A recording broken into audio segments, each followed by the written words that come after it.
mistakes that you make while learning are not really mistakes because you're gaining something from it. Well, if you don't agree when it comes to a lot of things, then should you be friends with them?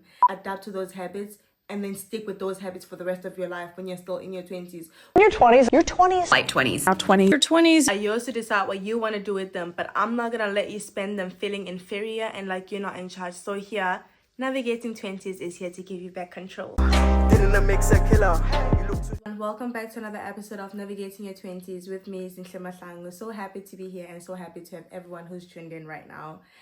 And before I go on, please follow the show, rate the show, and make sure you share it so that the podcast can grow and so that I can grow as well. The more I make this, the more I learn from them, and the more I do research, the more I grow myself. And one person said, one way of learning something is by teaching it. Not that I'm teaching anything. I'm just sharing my thoughts and opinions on life and things that I have learned and things that I feel like we should be speaking about in our 20s. So please make sure you follow the show, you rate the show. If it's on, if you're watching this on YouTube, please subscribe to the channel because I'm still very low on subscribers. Please subscribe and share it. And yeah, also follow me on Instagram. I'm gonna put my Instagram handle on the description.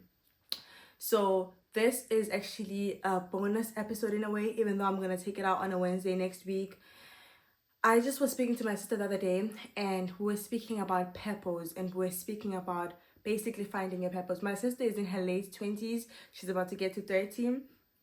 And I can see that she has found her purpose. I can see that she is passionate about what she's doing. She's found her happiness. Like, we were speaking about it and she was saying, I would never get burned out. She has 2 kids. My sister has 2 children and she's studying. She went back to college. She's working full-time. She has a company that she just started. She's doing a big event. She's doing so much. And you could ask, and she's starting more businesses. And she's like in her spiritual era. She's doing so much. And she did all of this within basically 6 months. Okay, going back to school took a while. But like all of a sudden, 6 months ago or 8 months ago, she woke up and she was like, I'm starting a business. I'm going back to work. I'm still going to study. I'm still going to do this. And she's managed to do all of that.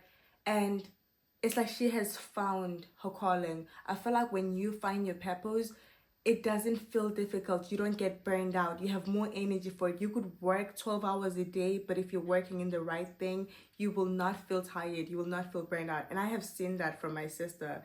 Like, I'm like, girl, how do you do this? But also not from my sister alone. I have seen it from myself as well. There was a time where I was starting my business. I was going to the gym like 5 days a week and I was running 5 kilometers every morning, 5 or more every morning. And I was working a full-time job at the same time. And my day would go by so fast. Like I would wake up at 6, go for a run, come back from my run, go to work. When I get a break from work, go into my business. When I finish work, get back into my business, then try to sleep early so I can, and then my day is gone. And I didn't feel exhausted. It didn't feel hard. But whenever I don't have a structure and whenever I feel like I'm not like doing something with my life, I feel so exhausted. Like I could be off work and have nothing to do, but I would feel so tired and so exhausted. That just means that you're not living up to your full potential and you're not following your purpose, I think. But everybody speaks about how to find your purpose, how to follow your purpose. Purpose. Everybody abuses the word purpose. But how do you actually know like how to actually find your purpose? Like everybody like follow your purpose, find your passion and follow your passion, do the job you love so that you never feel like you're working. But how do you know what you love? I asked my sister this question. So basically this whole episode is inspired by my sister. I asked myself this question because I was doing an interview. It wasn't like a real live interview, but I did it like over the phone when I was interviewing her. And I was like, what would you advise somebody, a young lady in their early 20s who is confused? They just finished with college, they feel exhausted, they're not sure if they want to do this job that they are doing or the job that they studied for. They don't know what makes them happy and they just feel exhausted. They wake up and they go to work and they come home and they just don't feel that spark and that happiness. That mirror is scaring me. I put a mirror up there. I put a mirror up here. This mirror is kind of heavy because I basically keep redesigning my living room. I love having my own space. I just want to make it so pretty. But yeah, scaring me because I just heard sounds. But I was asking her, what would you advise a young woman or a young man? How would you advise them to find their purpose? And at first, she was like, I would tell them to write down their fears, and whatever they're scared of, that's where their passion is. And I was like, girl, just tell me what they should do. Give me a step, because I like a step by step. I need you to tell me, do this and do this and do this. Like, give me instructions and I'll follow them, no matter how hard it is. That's why I like ChatGPT. But she kept talking about it, and I started to understand it. When she was like, your purpose is usually in the things you're scared of, I thought about myself.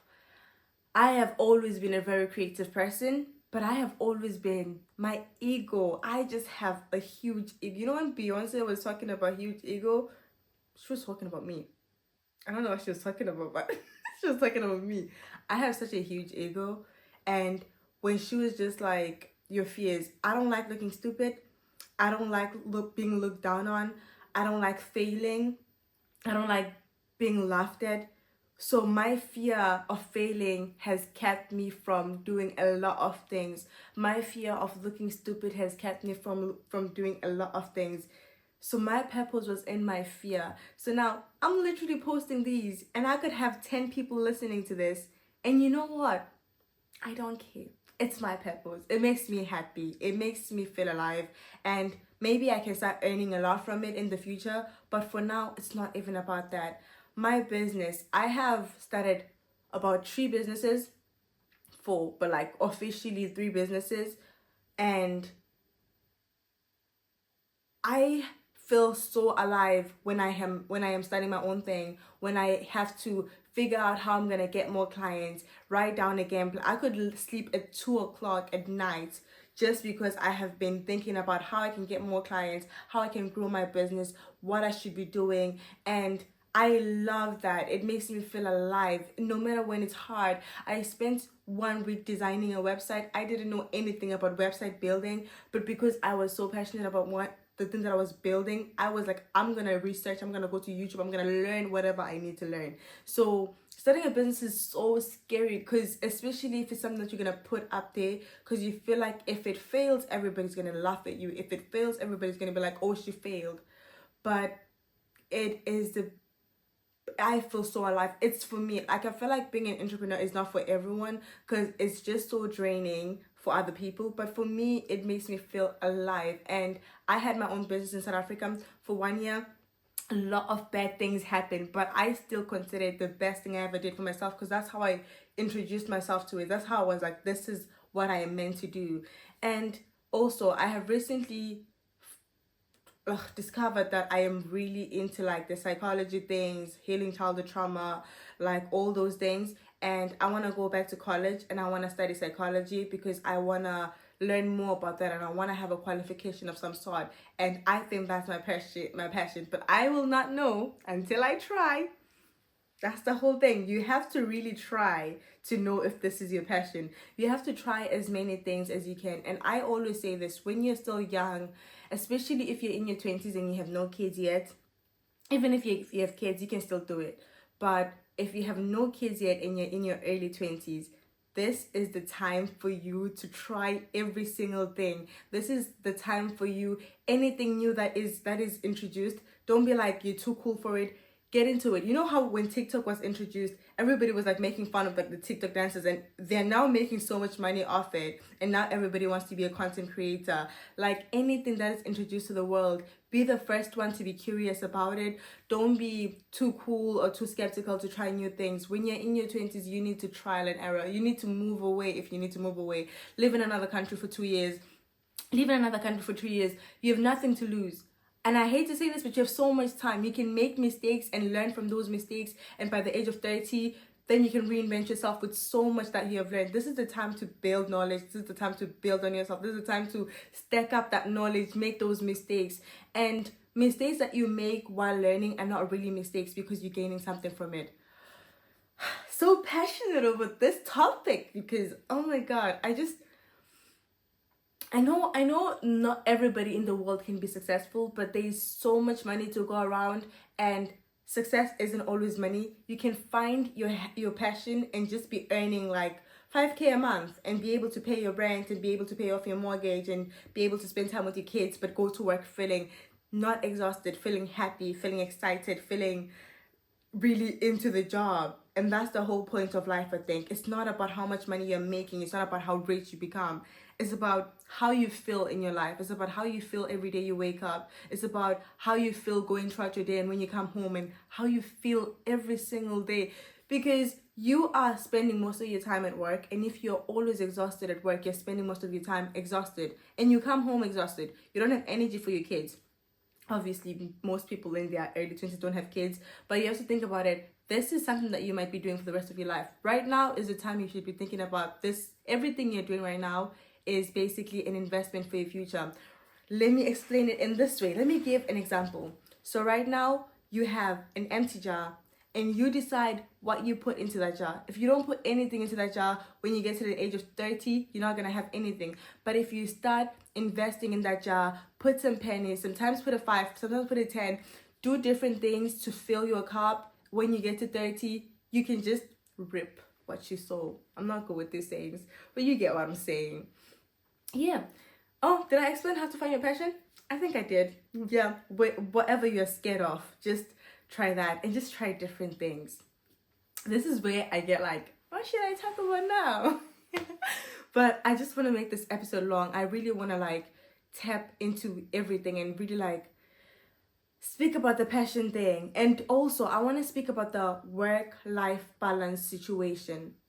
There's this confusion in our 20s. Should we be working really hard, investing and working as hard as we can because it is the right time to work hard, because we don't have kids, we don't have a lot of responsibilities, we can save more. Some people can stay with their parents if your parents are still alive.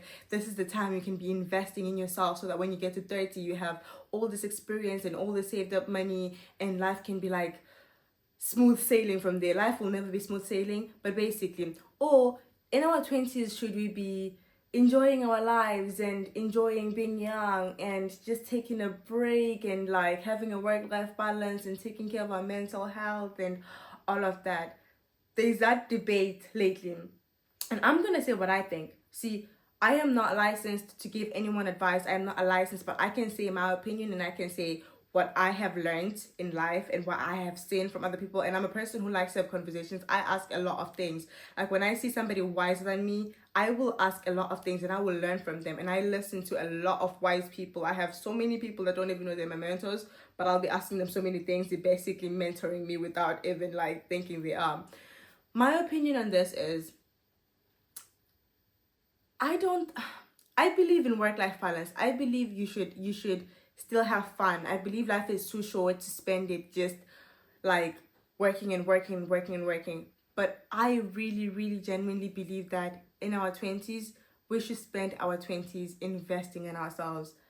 I don't believe you should spend your 20s like, I'm not demonizing clubbing. I'm not demonizing going out. I'm not demonizing dating around and having casual relationships. I'm not demonizing any of that. If that makes you feel alive and if that feels right for you at the time, that's okay. But it would be great if you were in your 20s and you started investing in building, not just investing in finances and career, how you treat yourself, what you eat, your body, how you go to the gym, drinking your water, because that's when your body, every change you make to your body then will probably stay for a very long time. Like that's when like your mind is you're so eager to learn. You're so, I can't explain it. I just feel like it's so much easier to make habits and then adapt to those habits and then stick with those habits for the rest of your life when you're still in your 20s. When you're older, it's so much harder to adapt to habits. You have so many other things that like make it hard to change your habits. You cannot just move, change your schedule, do this and do that because you have kids. You have kids. Kids just take up our schedule when we're older. Like I don't have kids yet, but I know they're gonna take up a lot of my schedule, and I want to build these habits and these systems so that when I have kids, they can fit into those habits and those systems, and I can still prioritize my health and all of that. But starting a new habit while you have so many other responsibilities is so hard. So I do believe in our 20s, we should really be building ourselves. This is the perfect time to build yourself while you're still in your 20s. Just tell me your opinion on this, because I would love to have a conversation. I need to start doing interviews, actually, because I would love to not just say my opinion. I love to hear other people's opinion on this. Like, I love to hear what other people are thinking about things. It's really interesting to see that we may see life in different. That's another thing. We may see life in different ways. We see life according to our experiences. So I could see life as, because I have this thing in my head, I could be wrong for it, that you can be whatever you want to be. Everything in your life, you're choosing. Unless you are, like, you're living with your parents and you are a baby and you have no control over your finances and you're still in school. But as soon as you are over 18 or over 18, I started saving for myself when I was 17 and I was old enough. Like, as soon as you're over 18, you have control of your life. Anything in your life you're choosing. And I know there's people that go through hard stuff in their life. And I know there's people that go through abuse and all of those things. And I can't speak much on that. But I could say I had a pretty difficult life after my dad died. And I could have chose to stay down. I could have chose to just stay down, but I didn't. And I've seen my sister. I'll speak on her because my sister basically had to raise me and my other sister. She had to grow up as a child. She went through so much abuse, when I say so much abuse, I mean physical abuse, emotional abuse. She went through so much. I don't want to speak on her life too much because she did not give me full permission, even though she would not be angry with me speaking about the abuse, because that's something that we've addressed, that we have went through abuse. And I will admit that she went through more abuse than me, because me and my sister got beat the most. We got beat the most. She was a naughty one though, but she got beat from a very young age over stupid things. She wasn't allowed to go to school at some point because she was a girl. She experienced so much and she couldn't speak English. She had her story is insane, but here she is. The life she's living, you couldn't even say. If she showed you where she came, if you saw pictures of where my sister, I come from there too, but I was a baby. I didn't see anything. She saw everything. But if you saw pictures of where we started and where we came from, and I went there the other time, and where I was born and where I lived until I was, I think, 3 years old, until my mom took me to stay with her. Like, it was insane. I was like, there's people that live this life, and there's people that are so oppressed. Like, just because you're a girl, you can't go to school. Just because you're a girl, you can't do this. Just because you're a girl, you must start cooking at the age of 7. My sister started cooking at the age of 7. I started cooking oh my God. My cooking story is crazy because my dad put me through the most. When it came to that. I don't even want to talk about it. But basically, I do believe that some people just choose their situations. Like, they have the power to change their situation. Like, people that choose to stay in toxic relationships, especially people without kids. I know people that say they stay for kids, but they don't also realize that the more you stay in that relationship, the more you damage those kids, the more you hurt those kids, the more you teach those kids that this is okay, this type of treatment from a man is okay, because they see you getting treated like this and they think this is normal, and that's the type of relationship they're gonna go into. Rather move out and show your kids what it takes to be an independent, strong woman. And they will know that if I don't find a man, I can still be happy by myself. Like, that's what you should be teaching your kids. And I know it's hard to leave and the cost of living is so high, but you can survive it. There's women surviving it. You can survive it too. That mirror is gonna fall. And people that don't even have kids, but they stay in toxic relationships, but they're always complaining about their partner. Like, he treats me like this. I have done everything for him. I have given him everything. And they're still in their 20s, some people, and they're still living with partners. And they're like, I have given him my all. Why can't he love me? Why can't he see how much I have given him? He won't see it. He will not see it. Like, just leave. Take care of yourself. And I have the right to speak on this now because I left a very toxic relationship, and when I was leaving it, I was telling my sister, I was like, because I had a friend who was in a very toxic relationship from like the age of, we're in metric, which is 18, from the age of 18. She was in such a bad relationship, and I used to say, leave this man, why don't you leave, why don't you leave, you're so young, this man is beating you, this man is cheating on you, like, why don't you leave? And she would still go back, and I couldn't understand, and I hated her. I was like, why would you do this to yourself? But then God was like, let me show you. He put me in a toxic relationship, which I'm grateful for, because I learned so much about myself and I would never change it. But it took me so long to leave as well. Not so long, it took me like a year. Like, I realized it was toxic 1 month after we started dating, 2 weeks, like really early on. But I stayed and I stayed and I listened to podcasts and I tried to change myself. I tried to downplay things. I tried to say, I'm too much. It's my childhood trauma that's causing the problems. I'm the problem. And I tried everything to change myself so that the relationship works. And at the end, when I left, I got so much freedom, and I got so much like this man would like tell me what to wear, not to go to clubs, not to do this, and it made me want to do it. And right now we have broken up for a very good long time. I think it's been over a year, and I realized I don't even like going to clubs myself. I didn't need anybody to tell me that. I literally don't like going to clubs. My friends know that about me.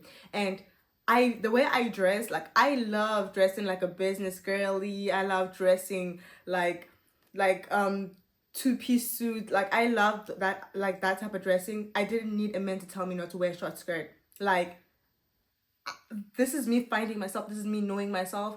And I'm already a very, like, I respect myself. I love myself.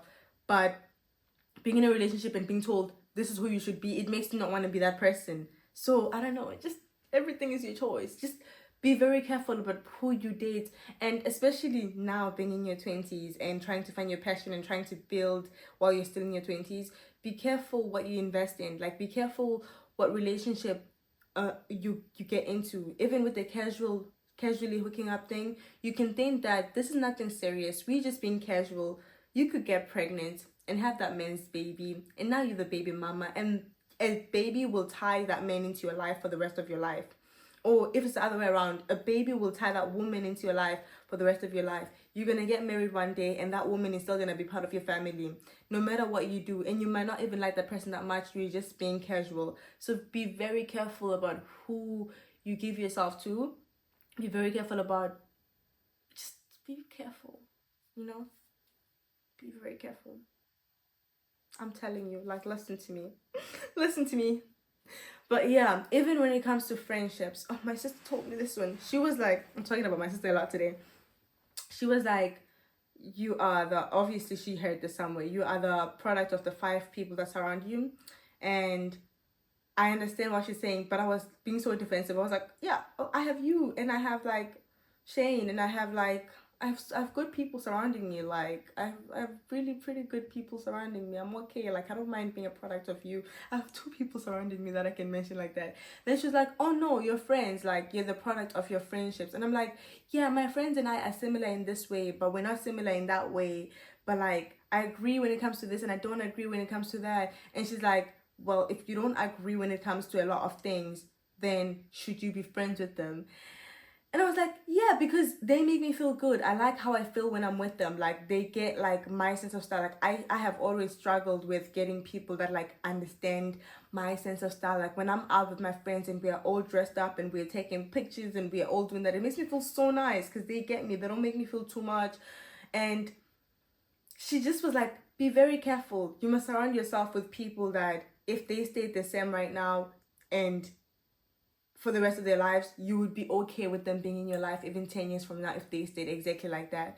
And I understood exactly what she was saying. Like, you must invest in people that want to grow, and you want to grow with them, and you guys can grow together and you can support each other. It's not a selfish thing to do. It's not selfish for you to want to meet friends that are like-minded. And I think I'm getting there. I think the friends that I'm keeping around now, like, they're starting businesses and they're like doing social media, and they're just like very creative, and I love that. And that's what you need, and it inspires you more when you see your friend posting a video and you're like, oh my god, I should steal that idea.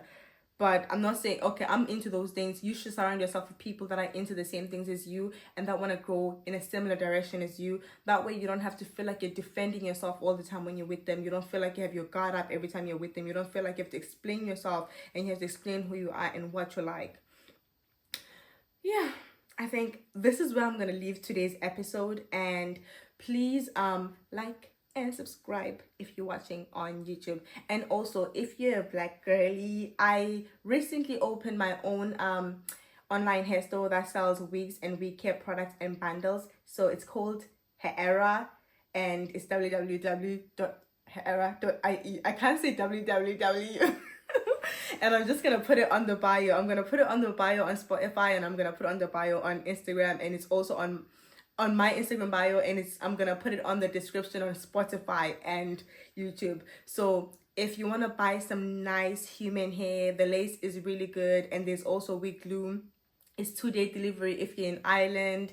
There's some sales going on right now, and just go follow the business page as well on Hair Era Official on Instagram, and I think it's the same, Hair Era on Facebook. And just, yeah, come text me on Instagram as well. Come tell me your opinions. Give me some suggestions. Tell me about how to grow and how to make this better, and your opinion and what you want me to talk about, what you want me to get into. Ask me questions. I love to just like respond to questions I get from the podcast. I love that. It makes me feel like I'm actually doing something. I'm actually reaching out to somebody. I'm actually doing something with my life. Thank you so much for listening. I love you guys so much. See you again very soon. Love you. Bye.